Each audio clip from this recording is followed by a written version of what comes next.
Welcome, welcome, welcome. Hello, hello. Fading Sun Special Edition Heretical Musings. Oh, hold on. I've got my, I gotta mute myself here. There we go. Cool What? deal. All right. We've got a special edition bonus episode of Heretical Musings for today here. And because we've got a brand new crowdfunding we just started for a whole new batch of Fading Suns products. The new frontiers beyond the borders of the known worlds, well into Voldrock space. And so you've got me here, Bill. We've got Andrew. And I say. You've got a Voldrock on the stream. Indeed, our ambassador from Voldrock space, Rustin Quaide. Barbarians at the gates. Russ is an old-time Emperor Wars veteran from Fading Suns way back. Still writing stuff for us. He just wrote the big, fat Voldrock space book that's part of this crowdfunding. He's also got a little appendix in the Hard Times and Hardguard book, which includes the Nizdarim. So he's all man. All Nizdarim lore comes from Russ here at this point.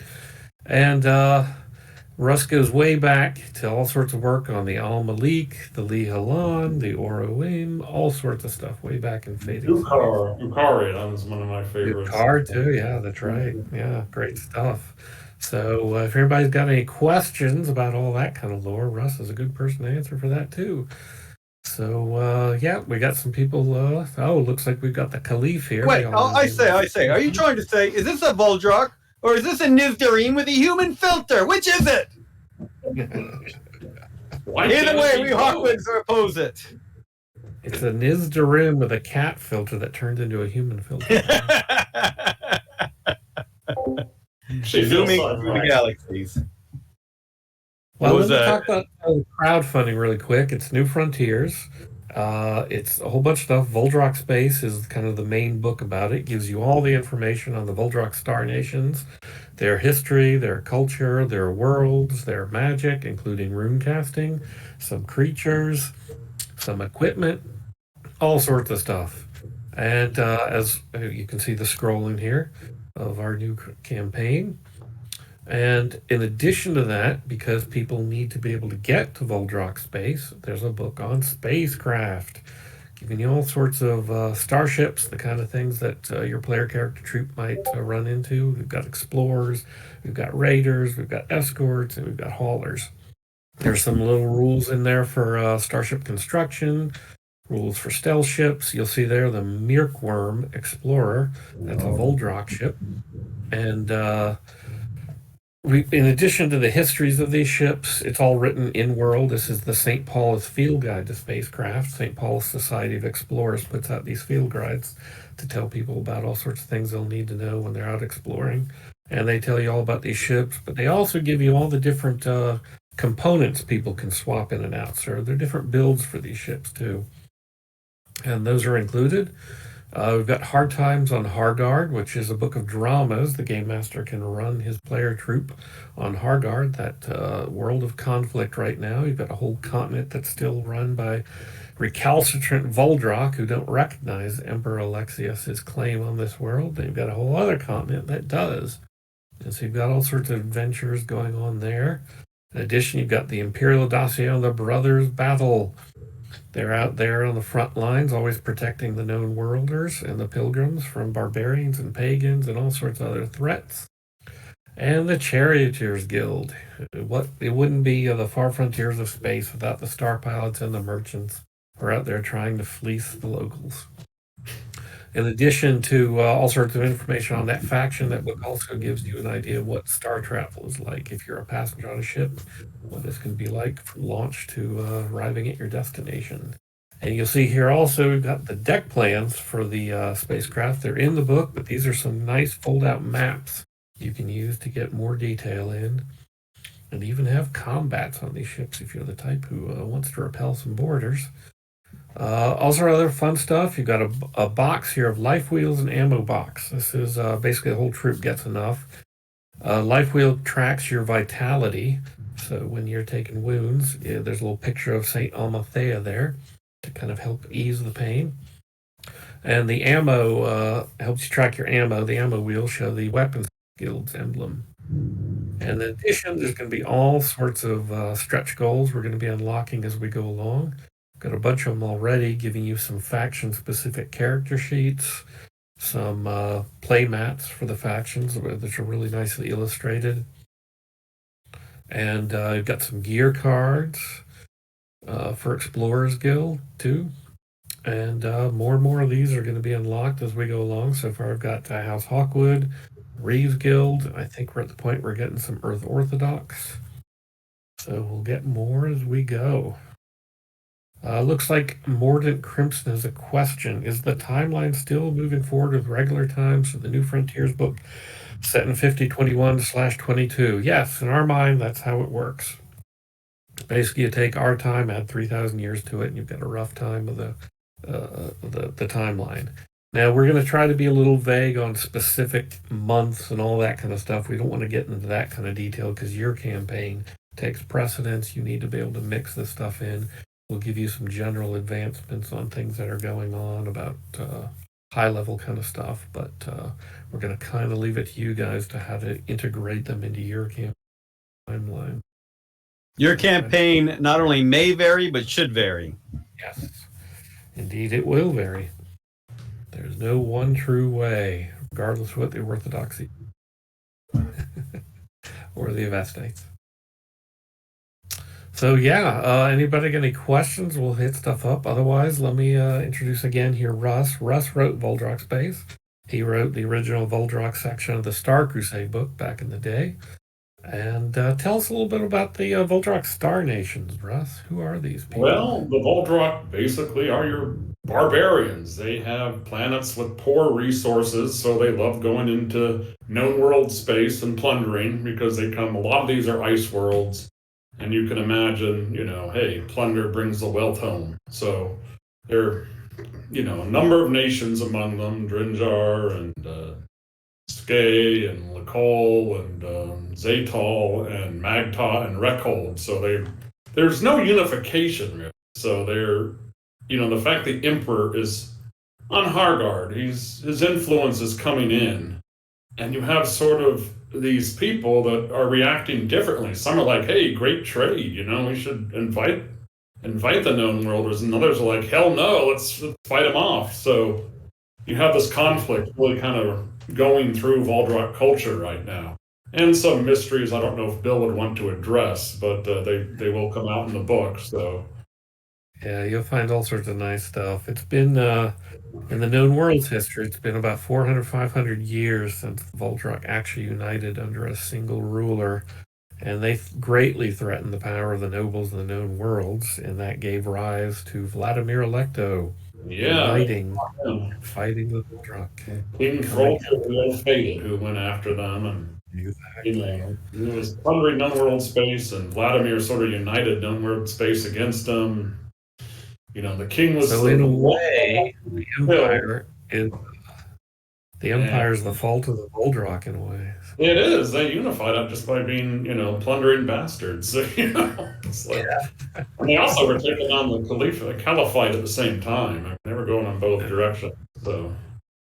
So wait, the new patriarch isn't calling a crusade against the Voldrock? I thought, but I heard that the Voldrock tried to murder his own nephew on Mars. A team of Voldrock assassins. Now, that hasn't come out yet. That story's still top secret till the campaign's over. Oh my goodness. How can we not be going to war with these barely people? Well, we'll see how the Patriarch reacts. Right now, everybody's trying to peacefully move in. And, there's a new Patriarch, right? Rather than the sword, but, these uppity Voldrock, you never know what they'll do. But all their raids on Hawkwood Space, and where will Ducados get their slaves from, if not from Voldrock Worlds? That's right. You got to think of the economy, Bill. Yeah, I know the chainers. What are they going to do? And you're putting them out of work. Yeah, they're probably dealing with Sigfather on Hargard because he's opposed to the Emperor. So I'm sure he has a few Ducados people coming in and offering all sorts of weapons and military advisors. So, Well, he's got scravers already there who are desperate to dig through the ruins around that Anunnaki statue. Yes. And so they're already trying to move in. So basically, especially the merchant guilds are kind of slipping past any interdiction of sorts to deal directly with these rebellious Voldrak, and whether that will be helpful or harmful to the Empire and the sea. So you got rebellious Voldrak and Nizdarim on the same world. So what more can you want? Super evil tentacled squid people.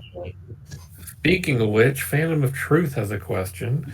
Will this add any info about the super evil tentacled squid people? Yes, it will. It will add more info about them. It will. The only thing they will give away is they have actually organic cities that are kind of shaped like jellyfish. There will be more on some of their conflicts and some of their trade with the Voldrak. And there are factions among them. So there will be more on the Nizdarim. Can't trust anyone who trades with the tentacled ones. Come on, we've got to go to war against the Voldrak. Well, they're pagans. They can trade with whoever they want. It's all the bottom line with it. So, But the Nizdarim, they were hunted to extinction, they thought, on Madoc by the Orarim, thousands of years ago. But they showed up here in Hargard, I think 300, 400 years ago, a small colony of them. But there's probably 10,000, and they're split into different cities. So there will be more stuff on them, yes. Yeah, and since they're undersea, they don't, Voldrak locals don't tend to run into them that often, so a lot of people tend to forget they're down there, but along the coasts and such, people run into them. Trade with sea plants that basically are beneficial herbs, except for one called dreamweed, which is something else entirely. But you can want that. And then there are humans who try to worship what they perceive to be the Nizdarim god, Nidorak beyond the dark. Crazy cultists living in coastal areas. We'll get a look at them also in the Hard Times at Hardguard book. So we'll get a whole look at that sort of stuff, and including lots of detail on the area in Ostmark called the Plains of Nalda. That's well within Voldrak territory where that Anunnaki statue is. Mordant Crimson says, the Orowim are the bad guys. My kind and welcoming tentacled friends told me so. Well, yeah, if you're hunted to extinction almost, they would be the bad guys. I agree. Well, that's the story. Whether they were hunted to extinction or just they weren't, because all chose to get on the giant Anunnaki luxury liners to leave the world. Who knows? Yeah. First class, no doubt. Phantom of Truth asks, living so deep in the water, are they reflective? And Khalif Alugalu, I can never pronounce that, Sam, that says refractive, more like.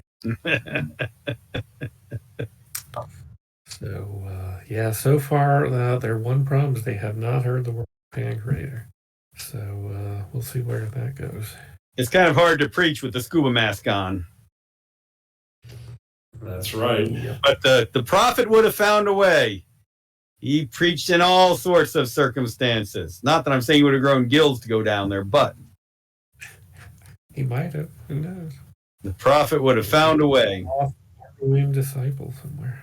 Well, if he got to Antioch, he might have gotten to Hargard at some point. So traveling was probably a little easier in his time. It was before the second. Were open a lot of the time. No one had closed them off yet, and plus Paulus had miraculously been able to get a hold of any junk key he needed. So that can't be, Bill. Tell us more. Oh, that's old history. Yeah. So Rustin, tell us more about the evil heretical rune shamans who we should be burning with flamer and ka oil.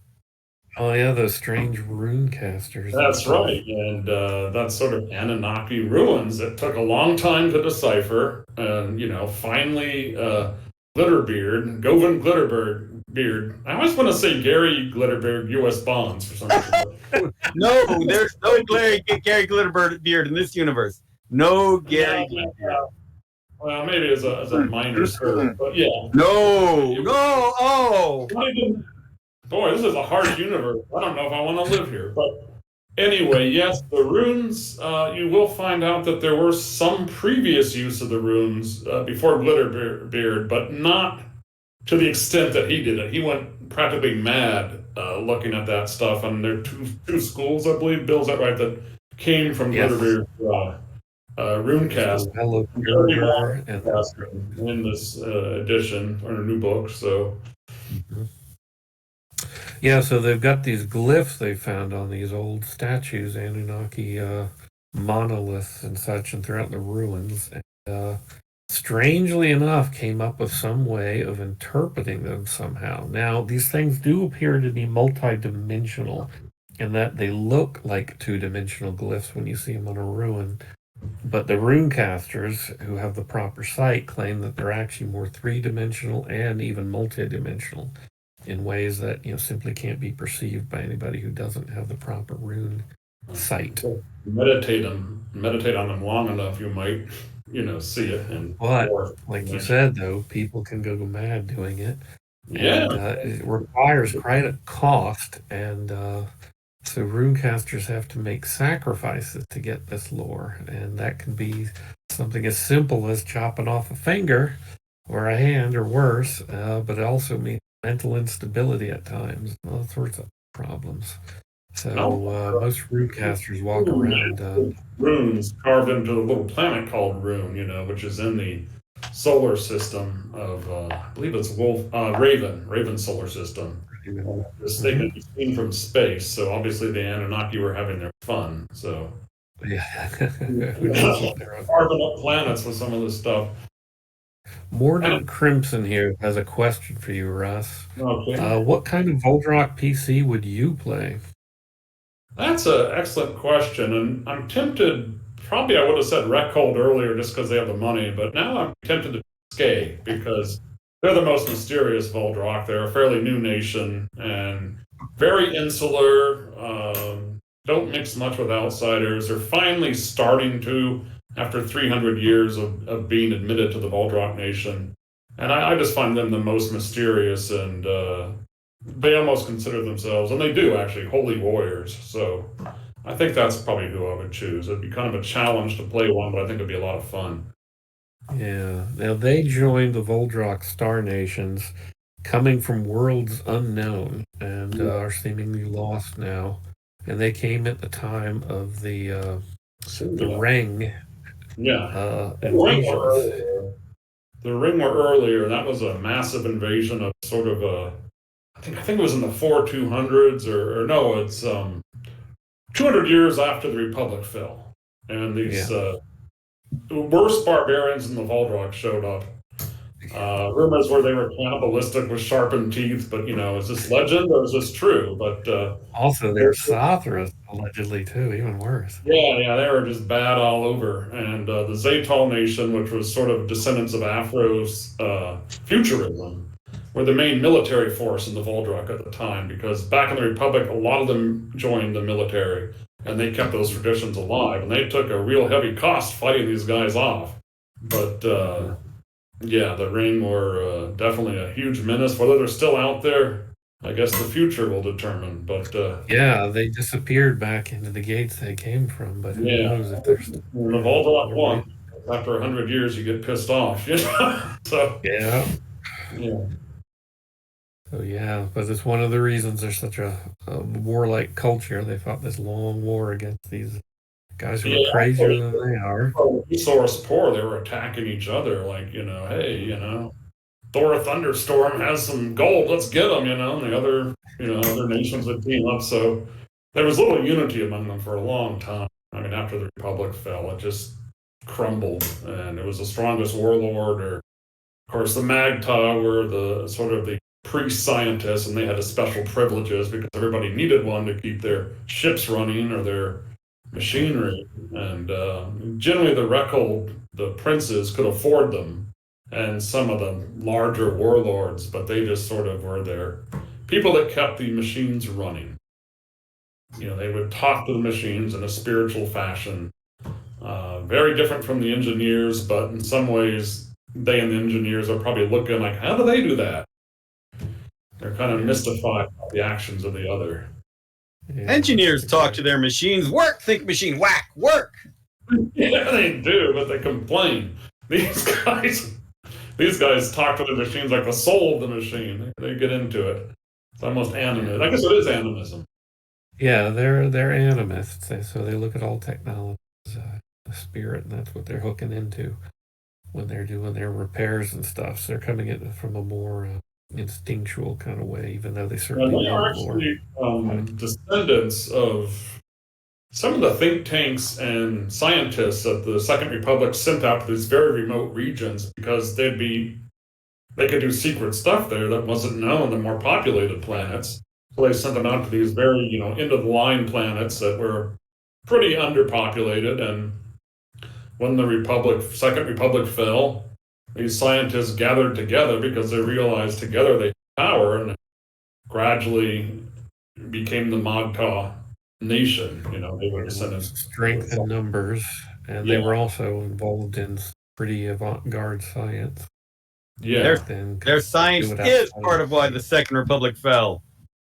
The Second Republic, that fell because the social system crashed, right? They had a... No, they're heresies. And creators of all their touched on us. heresies brought them down. Too many religions, you only need one. So. But, the Universal Church never really took off on Valdrock space, except for slaves brought in. There were some brought into Hargar that formed sort of their own church after their descendants were freed. It was a splinter church, but very much followed some of the same traditions. They have a little patriarch down there. But most of them brought to Valdrock space that's long gone. And the original worlds weren't really heavily into the church. They were very remote. And what is the folk religion again, Bill? It's Gajarti? Erdgeist. Yeah, Erdgeist is there. Gajarti's there too, It's a We've descendant. got both a mix, Gajarti and Erdgeist in there. Yeah, now they have a bunch But when of... you mentioned slaves, I want to get back to that in a minute because it's an interesting point. Like you said, they're very poor and stuff, so they actually tend to rely on kidnapping people from the known world stuff for the longest time. But unlike, say, the chainers and what some nobles want to try to do at times, these slaves can work their way to freedom and become full citizens too and stuff. So it's not and more these days are more like indentured servants for 7 years because slavery was outlawed under Voki the lawmaker. And some of the guys who own slaves were like, this is better for us. We can rent them out and pay, we don't have to pay for their upkeep. So there was a period after King Folger died where the nations got together and sort of formulated laws that were supposed to, end slavery, keep the Valdrock culture intact. They kind of work, but, people have different ideas. Well, that's the thing. It's a culture that, on the one hand, is very much of freedom and equality. But on the other hand, because of the resource issues, they will go snatch other people and denture them. Yeah, experts, willingly, but they'll get them. No, the true reason is their refusal to see the light of the true church and join us. And that they're still staying heretics despite the marriage of the Empress and the Emperor. Such horror. I should add too, though, that the slaves do tend to actually have more rights even than a lot of serfs in the known world in a lot of places. So even though we tend to use a word that's very, I have one god, but you can have many. I mean, you have a whole smorgasbord of gods that And the serfs are protected and do not have to take on the sin of technology that is forced upon the nobles, guilds, and some priests. Well, I think the known world's technology is probably slightly better than the Valdrock. The Valdrock have it, they have the Magtub. I don't think they quite have the... Yeah, the thing is that they're very uneven, though. It's unevenly distributed. So there's some retrograde, or the Magtar are very slow in making their weapons, very ritualistic. The known world probably mass-produce them, so... They're a little bit especially during the Emperor Wars, there was a lot of industrial rebooting going on.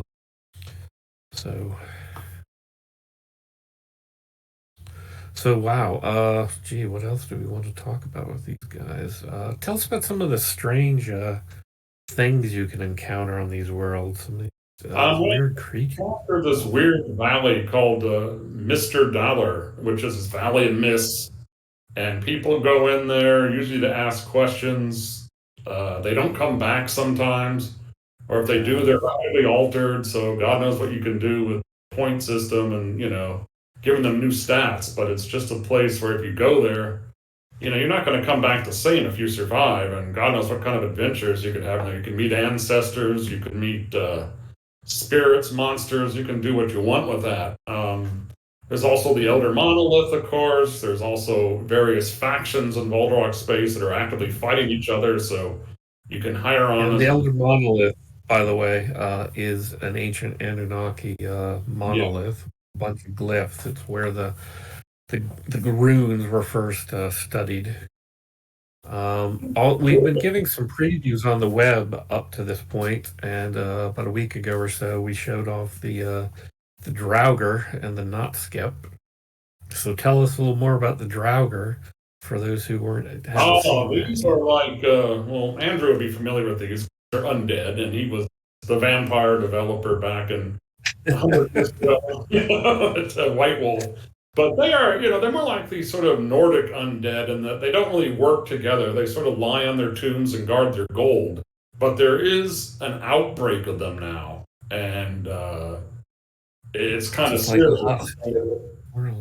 Yeah, they're sending more and more people in to sort of contain it. There were two warring nations, and suddenly they woke up these Draugr, and soldiers from both sides were getting slaughtered. And while the Draugr don't really work together, they don't really have clans or families, but they're not working apart either. They're just sort of angry undead that will go out and sort of go berserk. So, yes, they are. Tomb robbing, you get real risks there. Yeah, and you can probably encounter them on any Voldrock world, if you go to an old mound or something. And more of the Drinjar culture, but they're probably all over, for sure. Once you get them in one place, you get them in the others. So if your player character troop is hired by Hobby Lobby to go looking for some ancient steelies that are in some of these barrows, watch out. They might be guarded. You might have to find someone that objects to it, taking my stuff. So yeah, they are there. They're waiting for anyone to. Occasionally one gets free, and you'll know about it because it's wrecking havoc. First the cats, then the dogs, then the beloved people. And it's like but they go on. It's kind of crazy. If anyone out there has ever read Greeter's Saga, there's sort of like this undead Draugr on the roof of this farm, and he's chased the whole valley out.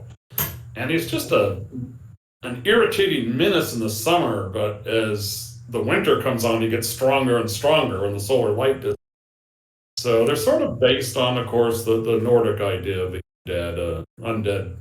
Not so much good people as bad people. They also had stories of undead coming out of ships and just showing up and wanting dinner, and that was a different thing than the Draugr. So, the other creature we showed in that Saga of the Icelanders. So it's there you go.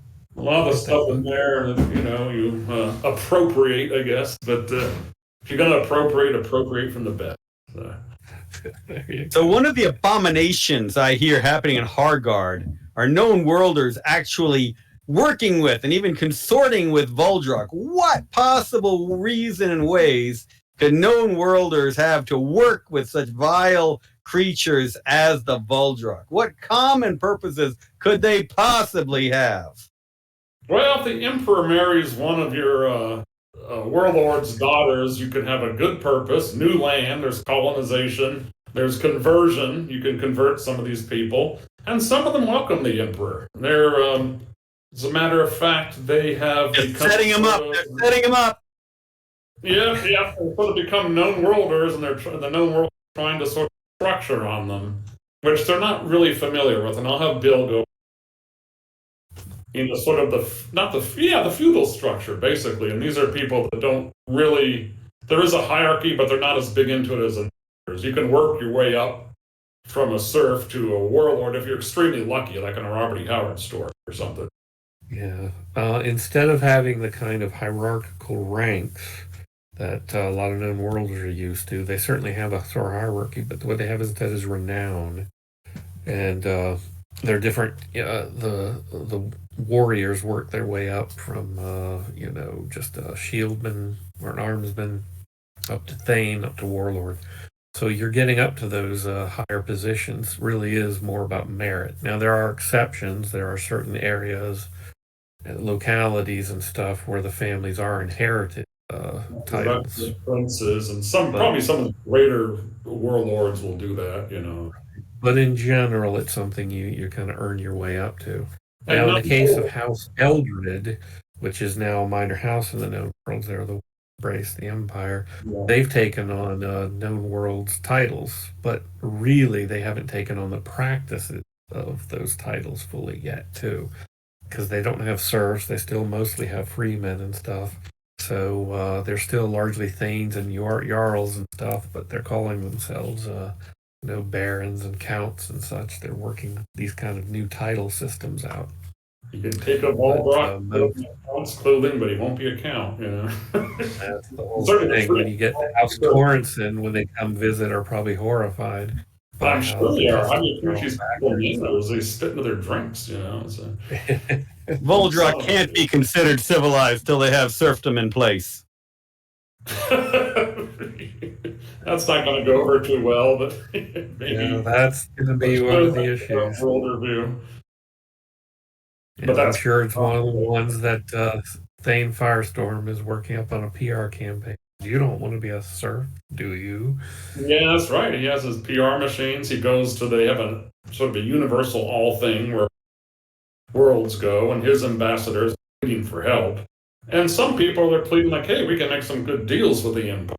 Probably the Heretical princes, like, we can have great trade, we can get this technology. Some of our technology is a little behind theirs, so there's a conflict there. So is it true that the real reason the Voldrock sought a marriage with the emperor was because she was about to lose her lands to other Voldrock? Come on, no. Let's hear the truth. That's not true. But it was an advantageous marriage on account. Let's just say that Eldred's mother had dreams of being the queen of the Voldrock worlds, and that wasn't going to happen. So you get your daughter into the game. And yeah, it was political in some ways. And the Ramakrishna dynasty had some back and forth diplomacy, and they're on Hargard too. They're sort of neo-Hinduist. And they had diplomacy going on that sort of helped this come about between the emperor and the daughter of Eldred. After they conveniently got Theophana al-Malik out of the picture. I mean, after she conveniently got out of the picture. Wasn't she back now? I thought she had sort of made a return, or is that not? No, she is still missing in action on. She's dead. She's dead. All other rumors are just that scurrilous rumors, probably spread by. I'm completely in the dark. Some people are waiting for her glorious return, but most people have accepted that she's probably dead, and they're trying to petition the church for sainthood, official canonization. But of course, the emperor, of course, broke up with his Ducados mistress too, right? I mean, obviously. No, the Ducados. No, that's not the case. Solandra's just tired of him. Yeah, she got tired of him. What's it like clubbing on the Ducados worlds? It's they're the Sybarites, so they've got the best parties. Yeah, but it's more fun than the League Along world. There's an important question from Warden Crimson for you. Is Theophana's fate mentioned the Brother Baldacia? Yes, she is discussed. But the gist of it is that she went on some sort of mission out in Stigmata and did not return. But something happened that everyone associates with her, where it seems to be that now the world egg of the symbiotes is dormant. And so they have actually withdrawn a lot of their attacks and forces. They haven't given up a lot of their land and gains, but they aren't moving forward and expanding now. They seem in a very defensive posture. Whatever. I blame a symbiote Voldrock Nizdarim. Of course. Yeah, that's what grabbed the line. The Volrock fought them too. That was where they got the skate on their side. They said, "Okay, we'll give you guys land, That's right. SOBs," and they did, and that got them into the Voldrock Nation. Yep. So no love lost there between the two. The Voldrock don't like Sathras either. They're big no-nos. So, and that goes back. Universal Church. They have dampers that the Magtaw maintain on their spaceships that go through the jump gates and such. The one sign of civilization in a whole accursed people. That's right. There has to be one. They've blocked that vile Sotherism. Even they recognize the horror that is Sotherism. No, wait. Well, they fought Sotherism in the past, so they know the deal. And they have gods of the jump gates that are supposed they pray to before they go to the gate and do little rituals. And I know it's not a saint; it's a god. It's the way they roll. Can't help it if they were cut off from the church. It's not their fault. It's the church's fault, Andrew. The Caliph says, "You haven't lived until you've gone clubbing on a Kurgan world. The secondhand smoke alone will lay you." Well, that's probably true. We probably should ask Sam. But yeah. It's a very long trip, though, to find out nowadays, because with the gate from Hera to Khayyam closed, you pretty much have to go through Hawkwood space, to Twilight, to Antioch, and then to Irem to get into Kurgan space. And that is a long trip. It requires some jump keys that most people don't have. But we'll be finding more about that kind of stuff later on. The Kurgans closed off the jump gate themselves, have an alliance with the Voldrock, and they're teaming up together to come after the known worlds. Yeah, they just hate organized religion, I mean, the Kurgan, they are sort of, they would be considered an apostate faith, but they sort of come back to the same Zebulon. They call them Zebastia, is that right? Well, they have the heresy of thinking that they were successors to Zebulon. Yeah, that was their heresy. So, yeah, but at least they recognize it. They fought for years, and sometimes a lot, It's recently been a little bit, I think, a little bit peaceful on their borders, but they, they're always looking at each other and the Voldrock do bring slaves to them. I mean, that's part of the trade route, They do, and they still do raid them too. So, but it's not a big campaign the way it was under Froley stuff. And I do want to add in what Ulysses International has been posting here, that for anybody who's not watching the chat, they can see that you can now get all the Fading Sun books from the first wave, the Pax Alexius wave, as physical products in Ulysses F Shop. The link is there in the chat. You can also go to the Ulysses site. And if you're just looking for the PDFs, you can get those on DriveThruRPG now. So all these things are now available. Anybody who didn't back it the first time around. And now we've got this new crowdfunding, so you can get all sorts of new stuff. Just wanted to say that before we miss out on that one. Other professional. Wanted to move on. While we're doing the plugs, professional look of these books now. The artwork is great. Art covers. It's just. The artists are doing amazing, and to have actually Fading Suns in color is a really cool. Yeah, I'm God. You gotta love it. Yeah. And while we're doing, you had a plug, Andrew? Yeah, while we're doing the plugs, I will be showing off Emperor of the Fading Suns again Saturday at 8 p.m. Eastern on the Georgia Game Devs channel. And next week, I will be playtesting live a new build of the Noble Armada PC game. Speaking of spaceships, so that will be Monday at noon Eastern. I'll probably be doing it through the week at noon. So check on into the Georgia Game Devs channel, and I should be showing off spaceships, wars. I'm at war with the House Decatus and House Legalon in the Emperor of the Fading Suns game. Of course, in Noble Armada, you get to fight everybody. So check those out. Saturday, 8 p.m. and Monday at noon Eastern. And later tonight, I believe, too, Oh, yeah. Nations at one point, the two families were at real bitter war, you know. I'm sure there are memories on both sides about it. Like the traditional Milan are just like, they probably hate the Dakados, but the more interstellar ones, like, we can deal. Well, they're neighbors. Yeah, they're neighbors. You got problem. Well, I was going to add in that JM, I believe, is running another episode of his Fading Suns game tonight, The Crew of the Oh Boy.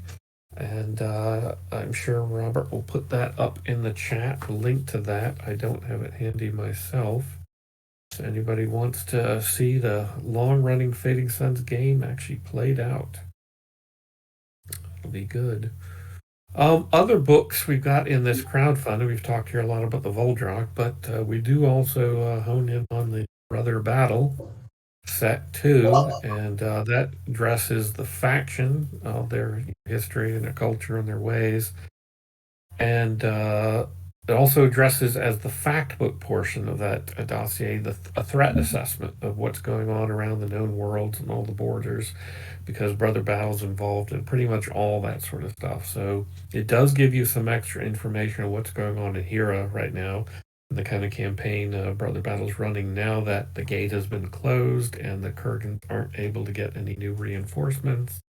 Zot are moving in to try to claim what they can. You've also got some information on what's going on Stigmata and the Symbiote Front and so forth. So we got a sneak peek earlier on the web about some of the new callings for Brother Battle too, such as the Auxiliaries and the Battle Curate, some new perks too. And then we also look at the Charioteers, the Charioteers Guild. So everybody knows the Star Pilots, the guys who maintain the keys to the jump web, and one of their big activities that nobody talks about openly a lot, but everybody's afraid of, are get involved in jump key bootlegging. That's when the Kilroys are going to be coming after you. And they are vicious. They will be blowing up your factory with you inside it. They do not accept anybody working in on their one big claim, their patent on the jump keys. But that's the faction book is on the Charioteers. The fact book is you look at star travel. Someone telling you all about what it's like to be a passenger, all the way from to where you disembark on the planet that you bought your passage for, and what happens if, say, you're boarded on the way there, the way out, and such.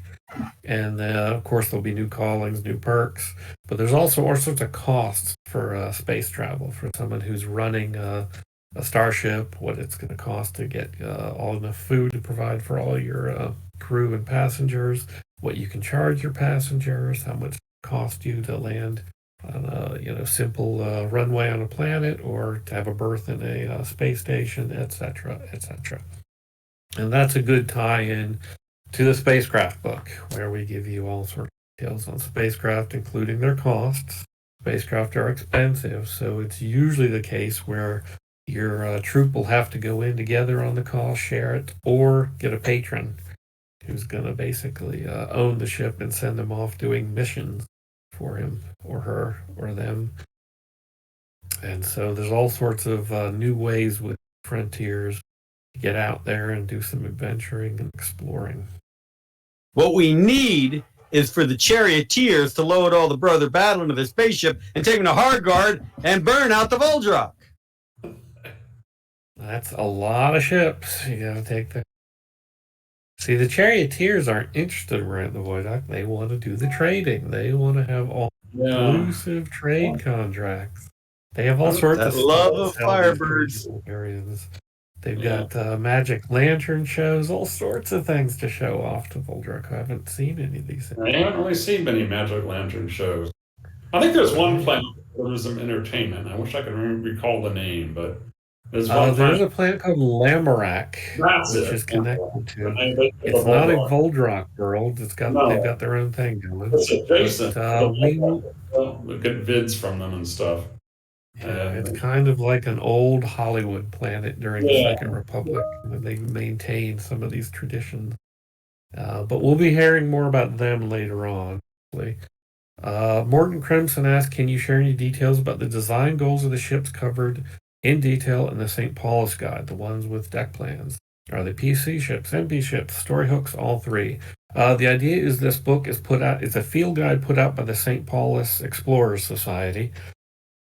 So it's aimed at explorers, and now that society is run by yeomen, but they've got membership from all classes, nobles especially, and merchant guilders, anybody who's really out and about exploring and discovering new things. And they put out various field guides. This one is to spacecraft. Eventually, we might see some on the flora and fauna of worlds too. But so it's a St. Paul's guidebook telling you about different craft. These are the smaller civilian craft. We're not getting into the military ships in here. For that, you can look at Noble Armada. But what you get is some explorers, some raiders, some escorts, and some haulers. Now, explorers are the smallest class of ship. They have the least amount of weapons and size, but they're the cheapest, and they're the best ones for running around inexpensively. The next level up is a raider that tends to be a little better armed and a little bit bigger. And then you got the escorts. Escorts are designed basically to fight off raiders. They usually are used to guard haulers who are carrying lots of the cargo and such. So we get those types of classes of ships, and they're generally aimed at explorer player character types and what they're going to do with these things. Now, some of these ships are used by, like there's an Inquisition ship we show off, and there's even an Urobun design ship in here. There's all sorts of interesting things. But in addition to talking about the history of these ships and known examples of them, we also talk about different configurations, because a lot of these ships swap out different compartments to put in different things in them. So they're not necessarily all encountered in the same type of build. And we have some basic, very streamlined ship construction rules if you want to build your own ships on the same thing, to show you just how many rooms you can fit in a particular class of ship. And we have two Voldrock ship too. We've got the Mirkworm Explorer, and then we show one of the Voldrock haulers, the Possum, so-called because it carries various cargo containers underneath it, the way a possum mother will carry a lot of her young around. And each of these containers can be detached individually too. And and also stealth ships. We show off those guys too. There are two types of stealth ships that are known. There's the very high-tech kind, these rare kind, that actually emit a field that messes with sensors and stuff, so they can actually truly become sort of invisible to your ship sensors. But then they're the kind that throw out decoys, to where you're not sure which is the actual ship and which is the decoy ship. So there are different types used. And we give an example of a scout ship, a stealth ship that had been built on the classic Merchant League escort type ship. So yeah, that's the field guide to spacecraft, includes the deck plans. And then as a separate product, we've got the deck plans as big fold out, larger, that you can use to actually during the games itself to have more detail. Oh, and Morgan Crimson says, Atiri crewmen keep leaving entrails in my note ship. Well, they've gotta read the future to find it through the entrails. That's what they do. So I'm trying to catch up on all these chats here. That's good stuff. So yeah, if you got any more questions about them, ask away. But we hope to do some more of these books in the future, because everybody loves spacecraft. And, there's a host of different types of civilian craft throughout the known worlds. A lot of these are hulls left over after the Second Republic. Some of them, are the hull design from the Second Republic, but they're still able to be manufactured by a select few, shipyards. Unlike the military style ships, the naval ones that the noble houses use, those are the frigates and the galleots and cruisers and such. Those tend to be a little more uniform, because during the Emperor Wars, they had some of these select hull designs that they were able to spit out through some of their shipyards, and they're kind of proprietary to each how. So, Hawkwood has its own designs, and Mikados have their own. And whereas they can raid and seize other people's ships, since the configurations and the equipment that go in them are a little different, it's a little expensive to keep that ship for yourself, so they usually ransom back to the other rival house for some of their own ships too, which are cheaper to maintain because you get the parts easier. Are we seeing the Yotaru again, even if it's just in flavor text? My short story. Oh boy, you're gonna have to remind me what Yotaru is. It's a big giant universe, and I don't remember everything. Oh, the bird? I'm trying to remember. No, that's the Atiri. Right. He's referring to a ship. Oh, I'm sorry. Was that from a Lustro's journal, maybe? Huh. So, yeah. Oh, yeah, and as just put up, part of the New Frontiers crowdfunding, WebDM is running some WebDM plays. You can see it up there. It looks like this is going to be really, really cool. 3 episodes, actual play, premiering this Sunday and following 2 Sundays, 6 p.m. Eastern on Twitch. So you get to see some more Fading Suns games in action. This will be a lot of fun. Cool. All right. So, yeah, we're nearing the end here. Anybody got any final thoughts they want to add to the discussion? Got any new secrets of the Voldrak you want to reveal here now, Russ, that we didn't put in the book? Stuff I didn't put in the book. They don't really use weapons that are both blasters and axes, do they? That's just them trying to scare people. No, they use them. They can use sophisticated weapons and crude weapons and energy weapons. They have their own manufacturers. Not as many as in Known Worlds, but they do have them. And they have very specific weapons too. So, and as I mentioned before, a lot of people have been complaining about this from the core book. All the rules for bows and arrows and crossbows are here in the Voldrak Space book. That's because they tend to use these things far more often than Known Worlders. So they are here. So anybody who was wondering, where are my crossbows? Where are my bows? There. I will put in one foot for the Voldrak, or one good note. They do have a united college called Kermda's Might, and that's where they send all their young people to learn tactics. And that is sort of a holy place that's off hands to various warring factions. And that is where they go to train some of the better warriors. And hence they do have some military tradition go through all 6 nations. And congratulations to Morden Crimson for unlocking a very important achievement. Tomb of Horrors GM. And he says we had our first PC death. Good job. Oh, the picture you're seeing here, we got some art show. This is the auxiliary, Brother Battle calling. Brother Battle have a lot of soldier people working with them too, who are not necessarily monks, Brother Battle monks, but they are still part of the order and form a vital function. So what you're seeing here is one of the auxiliaries who aids their battle. So yeah, this one is I can't remember who she is. Might be a charioteer explorer, but she looks cool.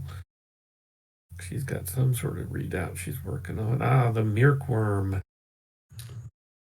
That's from the front. You can't see the full length, but these guys, what they do is they come and ram you for you. This is something Voldrak do. Their ships, instead of relying on energy shields, are armored, and so they'll come right in at you. Take your stuff. Yeah. I thought Voldrak just jumped out of ships, out of spaceships, and bashed their way into your ship with their battle axes. They can. And here's the deck plans for the Mirkworm. You can see the top layer, which includes the bridge and some of the crew quarters, and the bottom layer, which includes engineering in the back, some slight cargo space in the front. You've got barracks and cargo area for some of their loot and booty that they've taken. That's what they're there for. Plunder these weak known worlds. Oh, here are the possums. Here's a fleet of, it looks like 3 possums. These are Voldrak haulers. You can see they're built on the same style as the Mirkworm, But all along that central spine, you've got these cargo containers hanging, and there's 4 of them that can be detached individually and off and traded off and so forth.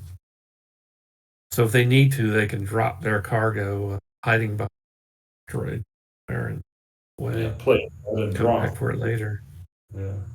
Warren Crimson says these are great ships for PCs. It means they have to encounter their foes rather than shoot from a distance. And you get transposed deck plans on top of each other, too. Just throw them down randomly to see where you crashed into the other guy. Here's the possum deck plan. Up at the top there, you see actually inside the cargo container what that looks like. And then there's the interior. That spine has hatches that lead in. Ooh, here's a critter. This is a symbiote, I think. Some folks taking him on. Pretty deadly stuff. You don't want to meet that thing. This is an illustration of the dramas on Hargard, and that is a Ramakrishna fleeing from a thug. You'll have to play the adventure to find out more. But it's a nice illo. That's there in one of the agoras there in the Ramakrishna city of